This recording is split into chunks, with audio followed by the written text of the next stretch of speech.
Hi, and welcome to the show where we share the stories of the many who intersect with our healthcare system but are rarely heard from. My name is Kevin Poe, founder and editor of Kevin MD. Today on the show, we welcome back Ken Terry. He's a journalist and the author of Physician-Led Healthcare Reform, a new approach to Medicare for All. His most recent article in Kevin MD is titled, PCPs Should Counter Virtual Plans by Increasing Telehealth Visits. Ken, welcome back to the show. Thanks for having me.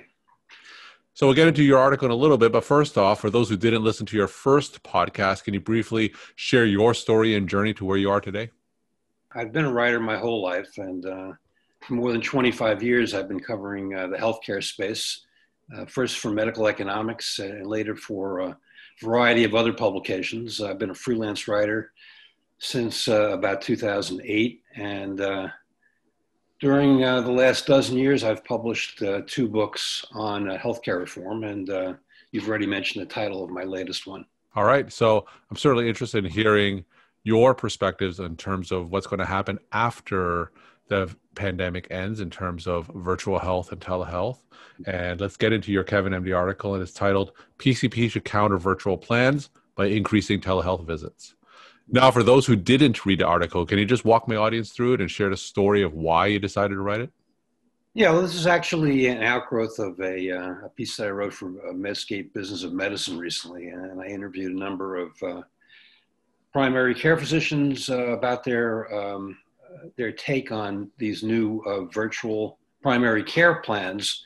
They're coming from major health insurers. The latest one is from United Healthcare, and which has partnered with a telehealth service called Amwell. And there are similar plans that came out earlier from Humana with Doctor on Demand and from Cigna with MD Live, both telehealth services. And the basic idea is that they offer these plans usually at a lower cost to employers. The priority is on having people do telehealth visits with doctors employed by these telehealth services. Mm-hmm. Now, this is not new. Insurance companies have taken up this banner in the past, but mainly for urgent care visits. Now, their idea is to try to get people who lack a primary care physician paired with one through telehealth. That doctor would be able to handle a large number of their not only acute care complaints, but also preventive and chronic care. And, the thesis of my article is that, primary care physicians, even though they're now getting paid as much for telehealth visits as for in-person visits, still have something to be concerned about with these new virtual primary care plans. Aside from the fact that, it's probably not the best way to provide primary care, at least in their opinion, mm-hmm. there could also be some serious business competition. If some of their own patients, particularly younger patients, decided to go to one of these virtual plans, that offer, convenience, access, and very little cost sharing.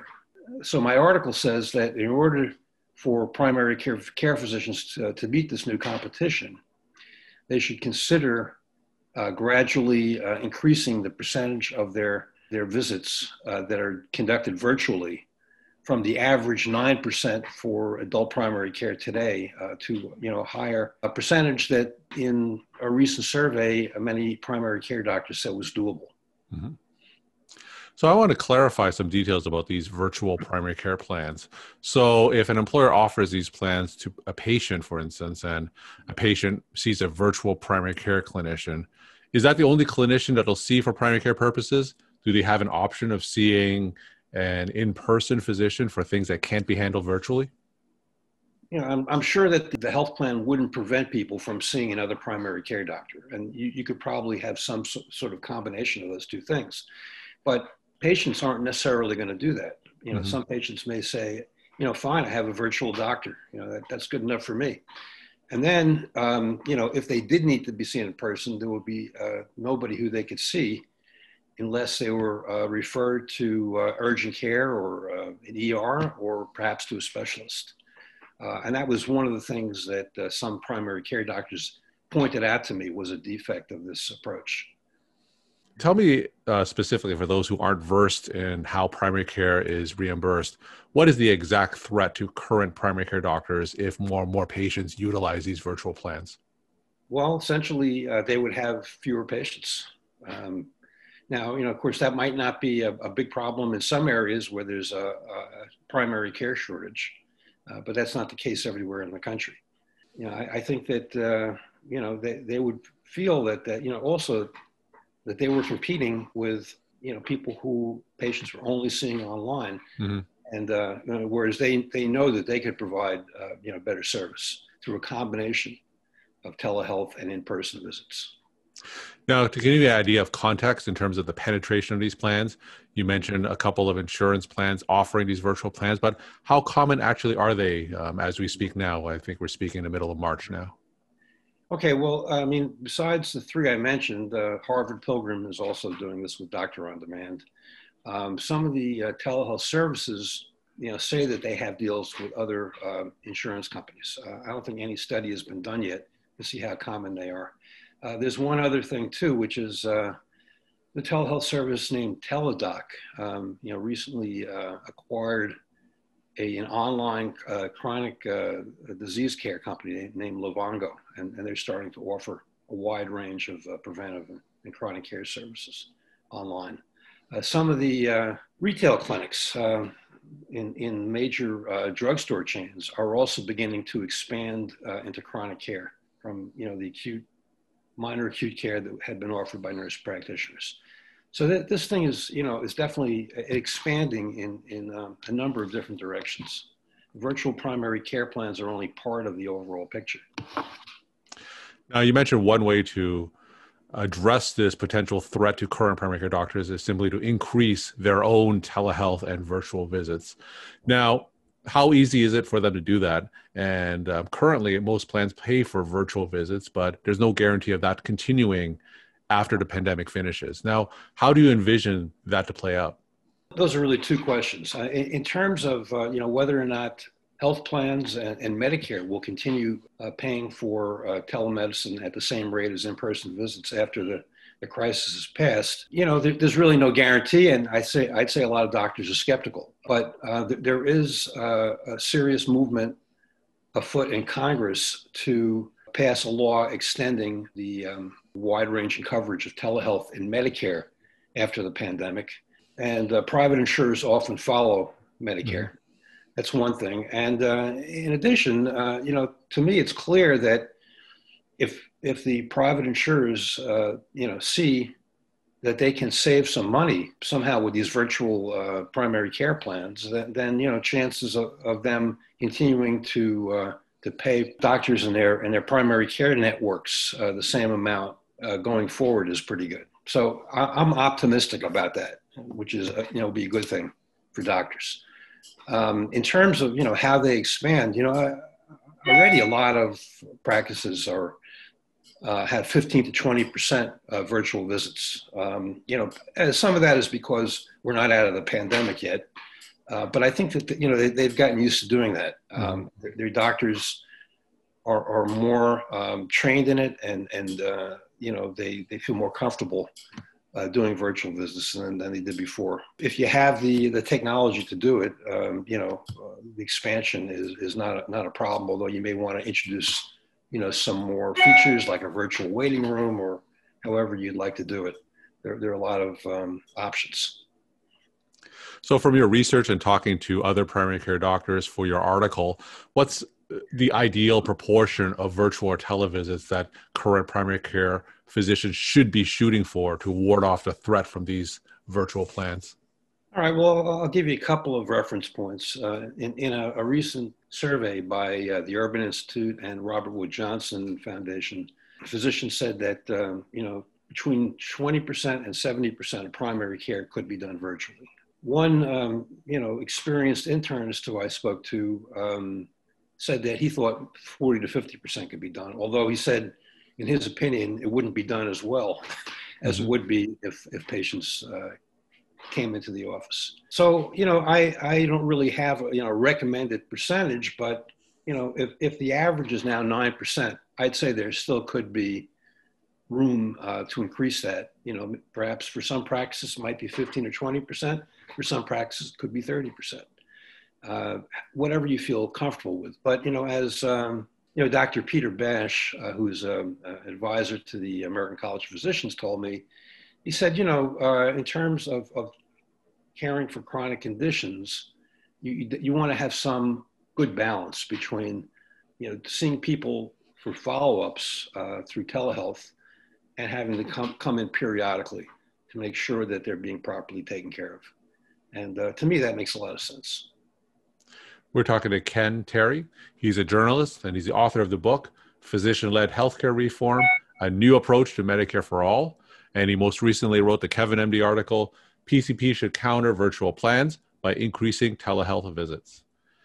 Ken, you've done a lot of research clearly in the space. So what is your predictions for the next 6 to 12 months as it relates to the penetration of these virtual plans and just future trends when it comes to telehealth in primary care in general? Yeah, I think that these plans will continue to grow as they sell them to more and more employers. United Healthcare is starting off with 11 states, and they plan to go to more states next year. So I don't think it's going to be like a sudden jump, where suddenly everybody is joining virtual primary care plans. But I do see over the next few years that it could become a considerable portion of the population. So that's something that I think that primary care physicians should pay attention to. What will happen after the pandemic? As I said, the crisis has accelerated the use of not only telemedicine but all types of health IT that was still fairly at a low simmer before the pandemic. A good example of that is hospital at home, which was pretty much in the experimental stages, or it had already been shown to be as safe and effective for certain conditions as inpatient care, but very few health systems had been experimenting with it. Then during the pandemic, a number of leading health systems began trying it out in order to take some of the burden off of their inpatient wards as more and more COVID patients came in. So there was one health system, Atrium Health, down in the Southeast, that took some of those COVID patients away and gave them to the hospital at home program. Right. There are other systems that have experimented with just taking other kinds of patients and putting them in hospital at home. And unlike the old version of this technology, which involved having doctors and nurses visit the patient at home and check on their their systems, now it can be done via telehealth, and it can be done through remote monitoring systems that feed into the hospital, where hospitalists can be seeing what's going on with the patient. Mm-hmm. The other thing that is happening is that there seems to be a transition from hospital at home into post-acute care without the patient leaving their home. So they're not going to be going to a rehab facility necessarily, after they've had a hospital stay. So, these things, initially are more important to hospital-based physicians who will continue to be caring for these patients, assuming that, this technology expands its reach, which I believe no other reason than that it's less expensive than caring for patients within a hospital. But in addition to that, I think that office-based physicians will be starting to see that, they're going to be called upon to do more of the work, the continuity of care, care coordination work involved, with these patients who are recovering at home, because they won't be in an institution anymore. Of course, that remains to be seen, but it's certainly something to be considered. And I think overall, we're going to be seeing an increase in the amount of remote monitoring being done at home, and office-based doctors, looking at carefully curated data, from those monitoring devices to ensure that they're staying in touch with patients, particularly who have chronic conditions, over time. I think this will be very valuable, but it also is a whole new way of caring for patients. You're going to have to look at some of that monitoring data, before you consult with them, either virtually or in the office, for example. There may be a new standard of care involved in making sure that you're on top of changing vital signs. You'll be responsible, perhaps, for ensuring that somebody looks in on a patient, or that the patient goes to the emergency room. There's going to be a lot of changes in medicine that I think are going to grow out of these technologies, and we've only begun to see the beginning of them. And my final question, Ken, what's your take-home message that you want to leave with the Kevin MD audience? Just as physicians have always been expected to keep up with changes in medicine, new studies, new ways of treating patients, they're also increasingly going to be called upon to keep up with changes in information technology, as the modes of diagnosing and treating patients change. So that's something that they should welcome and embrace rather than fear, because I think that it will lead to better care delivery methods and better outcomes for patients. Ken, thanks again for coming back on the show. Thanks again for your time and insight. Well, you're very welcome on all counts.